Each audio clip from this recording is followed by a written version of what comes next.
Shalom, I'm Eddie Chumney of Hebraic Heritage Ministries, and we welcome you today to our study on the Hebraic roots of Christianity. We're doing a series on what the rabbis in Judaism teaches about the 10 tribes, and in order to give us an understanding of this issue from a Jewish point of view, I have a special guest with me again this week. His name is Yair Davidi. He's an Orthodox Jew, and he lives in Jerusalem. And we are doing this interview here, Yair, in Jerusalem. And you have founded an organization, a ministry that does full-time work on this issue, which is Brit Am. And you have a website where you have all your research that you're doing. You're continually expanding it. The website is britam.org. So tell us, how did you get the name Brit Am? Brit Am is found in Isaiah, the book of Isaiah, in chapters 42 and chapter 49. In both places, it is the relevant verses are referring to the lost 10 tribes of Israel, but not according to the simple meaning of the verses, according to the commentators, and also according to the rabbis in the Talmud, who refer to these verses or verses connected to them as referring to as designating where the lost 10 tribes are. Literally, Brit Am means covenant of the people. Covenant of the people. So this also has significance amongst a portion of the peoples who we identify as being predominantly descended from the tribes of Israel. We identify the British and Americans and peoples in Western Europe as descended from Israel. Brit Am. Also Brit Am connotes to some people Britain and America. If you look it up in Google, you also find a tobacco company, or soccer teams, security companies, and a few. A lot of people take names. Yeah, so Brit Am was also associated with the Britain and America, and so that's where we chose it. And But Isaiah chapter 42 verse 6, it says, "And I will give thee for a covenant of the people, for a light of the Gentiles." And so is this where you get the name from the Hebrew, covenant of the people, covenant, Brit, people, Am? Yes. Okay, and also this is mentioned as well in Isaiah in chapter 49, where here in verse 8, it says, "Thus says the Lord, in an acceptable time have I heard you, and in a day of salvation have I helped you. I will preserve you and give you for a covenant of the people." So the name of the organization, the ministry that you founded and you operate unto, the name of it biblically goes back to Isaiah 42 and Isaiah 49, covenant of the people, Brit Am. We also identify the Isles of Britain as being the domain of Joseph, especially before North America was colonized also from Britain. And in the Middle Ages, another way of writing the name Britain was Britannia. In other words, it also can double up as a name for Britain itself. Okay, so Yair, you've written a number of books. In the last few programs, we've been concentrating on this book that you wrote, Ephraim, the Gentile Children of Israel. But you've also written a couple books specifically on Joseph. This book here is called Joseph, the Israelite Destiny of America.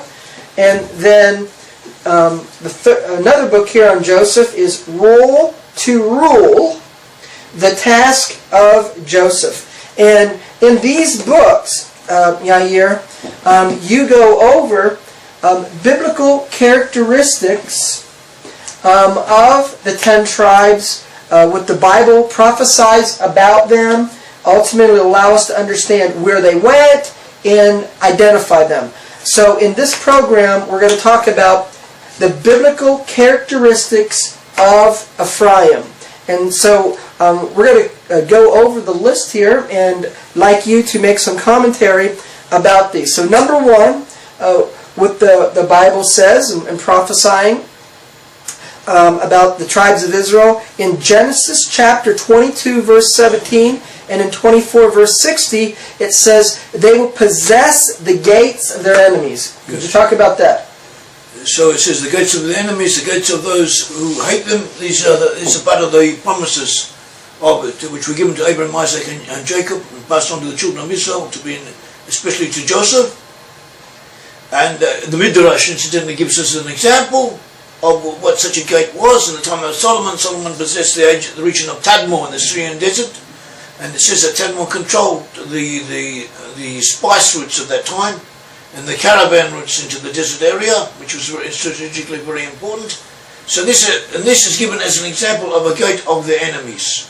In other words, strategic thoroughfares, strategic areas, strategic ports that dominate ingress and ingress, the comings and goings of international elements, of the international trade, and also that give us access to vulnerable points of those people who are antagonistic to us or potentially our enemies. We find this was an aspect of the French, of the Dutch, of the British, and afterwards of the USA, especially of the British and the USA. The British, as we know, the British at one stage they had a vast empire. They controlled 1/4 of the Earth's land surface, 1/3 of the world's population, but they also concentrated upon dominating certain islands and certain strategic areas, Gibraltar, Malta, which dominated the Mediterranean, which was also incidentally important in the Second World War, in the liberation of North Africa from the Germans and Italians, to supply it through their control of Malta, just an island just not far from Sicily. They also controlled Gibraltar, which controls the entrance to the Mediterranean Sea, to the link between the Mediterranean Sea and the Atlantic. They at one stage they controlled Heligoland off the coast of Germany. Nearly every international point of strategic importance was controlled by the British at some stage or other, and if not, then by the Americans. The Panama Canal, for instance, was an American domain. The Suez Canal was the British. And you can see it on a map, and if you look on a map, if you just call to mind some place of strategic importance, the British controlled it. And after the British, nowadays the Americans in effect control it. The Americans control every strategic point. Everywhere we have an element which is antagonistic to America, the USA makes it a point of its international policies, foreign policy and military policy and strategic alignments. Doesn't matter which party is in power, doesn't matter what the ruling prevailing winds say in Washington. This is what America does as an expression of its inner self. It tries to get control of some region close to where the danger is liable to come from. Cuba was an antagonistic element to the USA.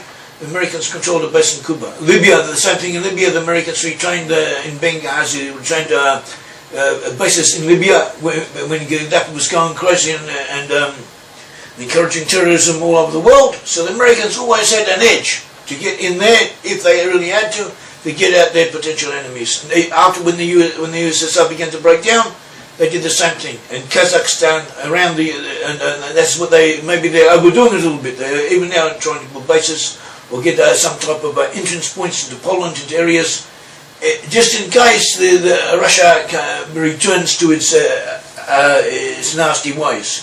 Also, it's against China. They're doing the same. Formosa. That's what they kept Formosa. America, in effect, kept control of Formosa, the Philippines. And if you look at a map, the Americans have islands throughout all the oceans of the world, little islands and bases where they refill, where the aircraft carriers and their soldiers can replenish themselves and they can resupply themselves to be able to get to every single place on the corner of this globe. And that is how the Americans work. That is how, and together with the British are also in the picture. The British have taken second place to the Americans, but the British, in a sense, supplement them on this effort.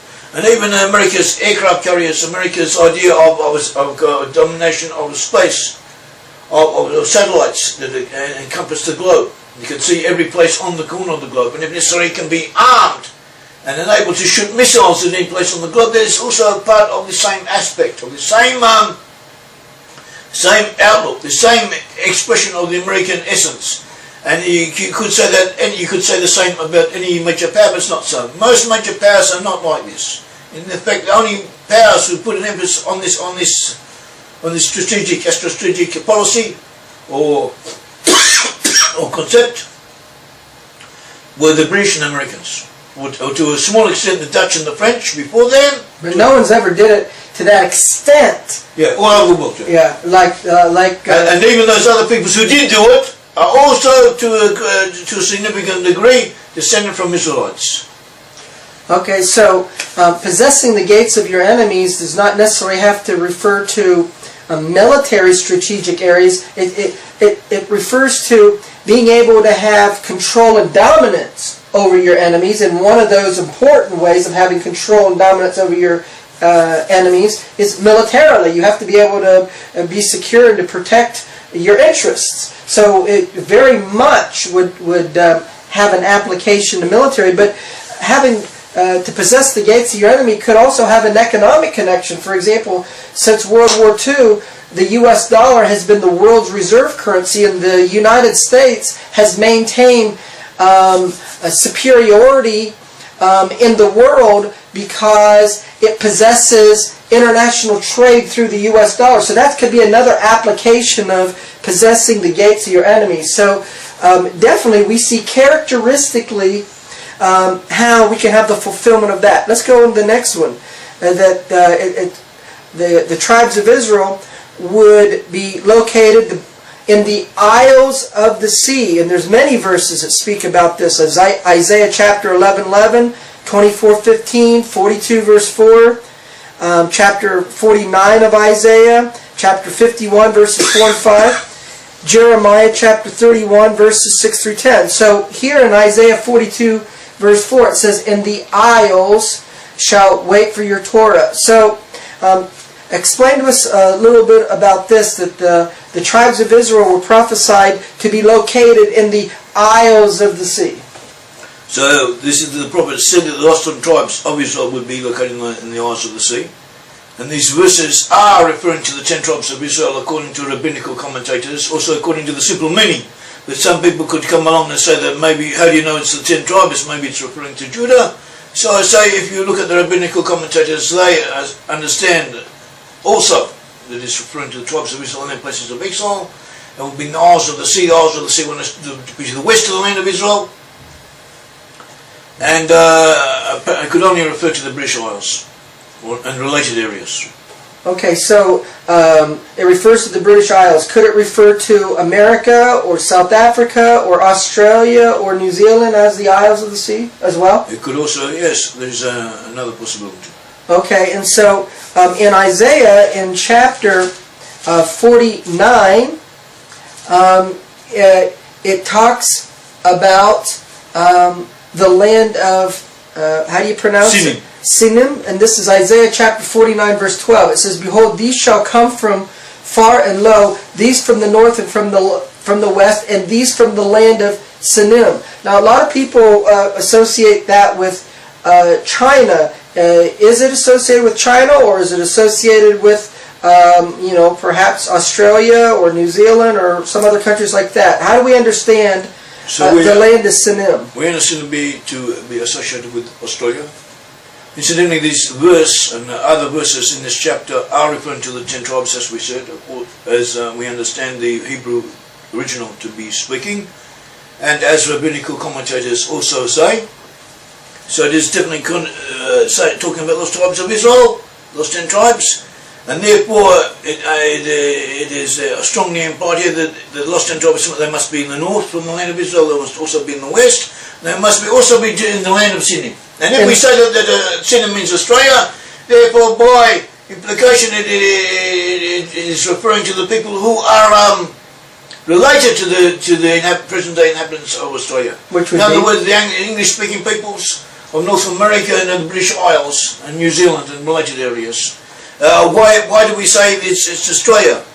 Because Sinim in Hebrew, as the Aramaic translation, and also commentators, including Nachmanides, said it means the Southland. It is referring to the Southland. Now, who said this? Which rabbi said this? The Targum Onkelos and the Aramaic translation Rashi, and also Nachmanides. Okay, so we have a number of rabbis who said it refers to the Southlands. Yes, to the Okay, continue. the Southland.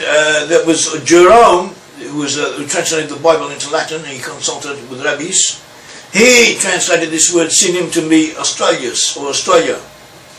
And they did know, in ancient times, they did have a concept that Australia existed. We find Ammianus Marcellinus mention a great Southland. And they did have an idea that it existed, and maybe they didn't know exactly where it was, but they knew that there was something there in that area, and it was enormous.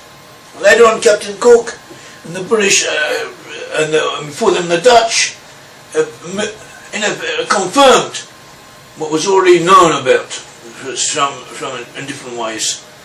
And this is Australia. We also have what we call biblical codes, which not everyone agrees with, but we do, and we have proven them, at least in the way that we have employed them. And biblical codes also very strongly confirm the identification of Australia and New Zealand with the land of Sinim.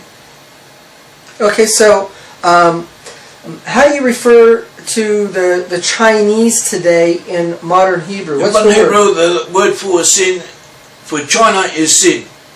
But this is from medieval times, when China was known as Sin, or after a Chinese dynasty at that time, and it is a translation of also from English, a translation of from English of Chin, China. It comes out as Sin in Hebrew, who could come out as Sin, but this is not found in the Talmud. It is not found in any other of the commentators in any authoritative work. No authoritative work relates to the land of Sinim with the Chinese. Nevertheless, we have rabbinical commentary that refers to the land of Sinim as referring to the Southlands, which would entail Australia, who would be regarded as an isle of the sea, exactly. or a land in the outskirts of the earth, yes. The outer extremities of the earth. Yes, and as we said, or should have said, another identification point of the tribes of Israel, the Western tribes, would be that they would be at the edges of the world, be at the ends of the earth. Okay, so Isaiah 49 verse 12, it says, "These will come far and low from the north and from the west." Now, in Hosea, in chapter 11 and verse 10, Hosea is written to the northern kingdom, written to the 10 tribes. It says, and this is referring to their return, and it says, "They shall walk after the Lord, he shall roar like a lion. When he shall roar, then the children of Israel shall tremble from the west." So this is indicating that the 10 tribes will be located in the west. Now how would you understand that verse referring to the west, as well as Isaiah in chapter 49 and verse 12, where it says, "And they will come from the west"? How do you understand the west? And the west is to the west of the land of Israel. That is Western Europe, the British Isles, and North America. That is where the majority of the Central Western tribes will be. There will also be in other areas. From those areas they also settled, some of them settled in South Africa, and others settled in Australia and New Zealand.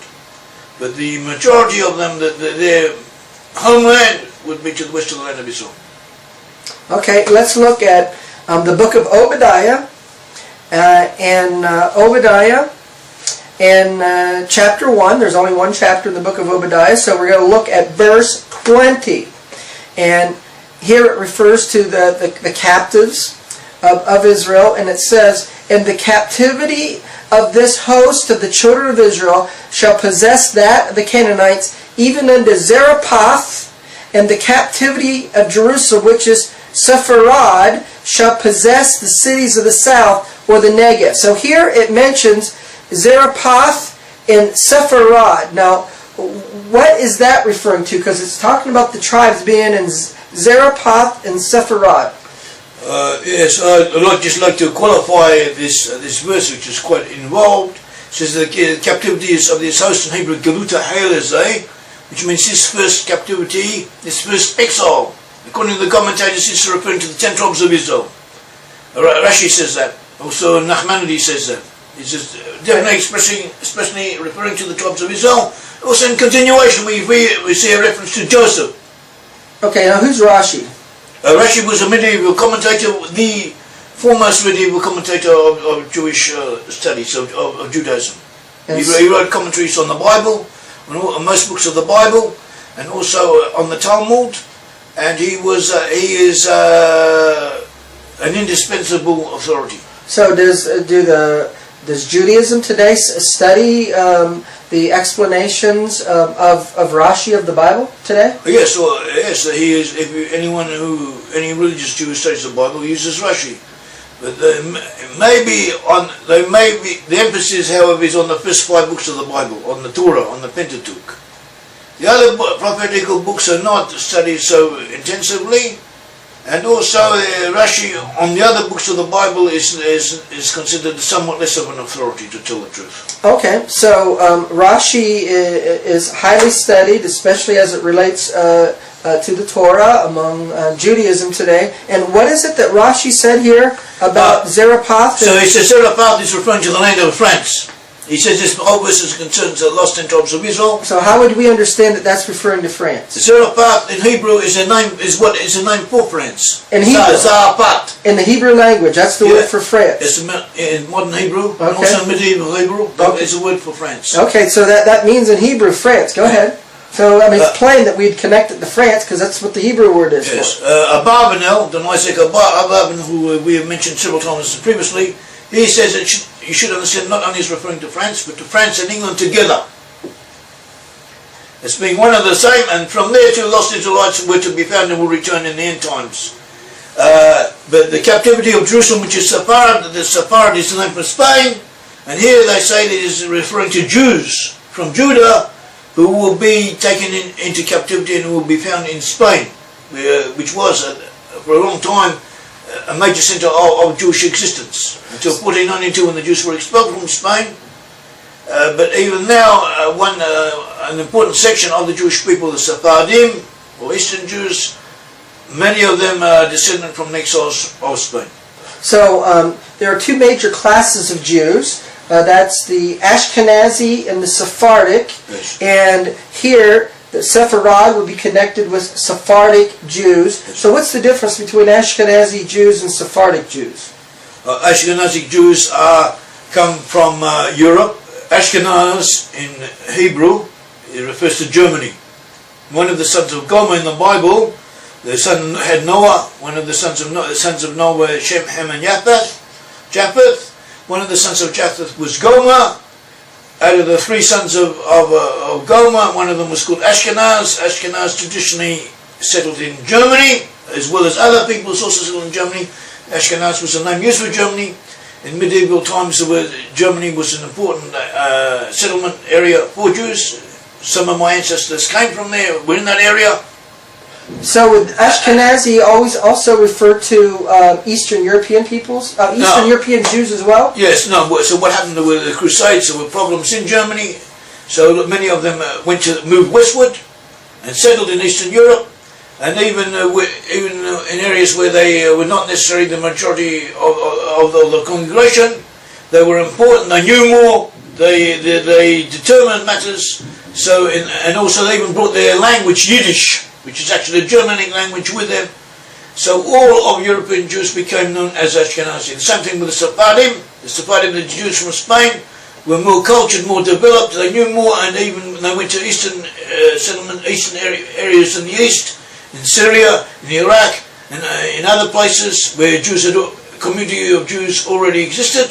But because the newcomers from Spain was culturally more superior and more knowledgeable, they determined what the prevailing customs would be, and they determined it according to what they had known from Spain. And therefore, even today, it's very common to refer to all Eastern Jews as Sephardim, even though Sephardim or Ashkenaz? No, Eastern Jews. Jews from Eastern countries, not Eastern Europe. Eastern countries from Iraq, Syria, Lebanon. or North African countries, Morocco, Algeria. Okay, all those so in places. general, Ashkenazi Jews are referred to as European Jews in general and Eastern European Jews in particular. And Sephardic refers to Eastern Jews. You're talking about Iran, Iraq, countries in the East, as well as Spain and Northern Africa are referred to Sephardic Jews. So here in Obadiah, when it's talking about Sepharad, it's going to be talking about the Jews. But Sepharad is going to be referring to the 10 tribes according to the commentaries, right? Yes, so yes. one is referring to the 10 tribes, the other is referring to Judah in particular places where they've been exiled. Is that correct? Yes. Okay, so Sepharad is France and some commentators Britain, and this is associated not only, with some 10 other tribes. commentators also not only You got France and Britain, 15 but seconds. also Holland and areas to the north in general. Okay, so what we've talked about in this program is biblical characteristics of Ephraim and also Judah as well, that they would possess the gates of their enemies. They were located in the isles of the sea. They were in the extremities of the earth. Sinom is in Isaiah 49:12 is associated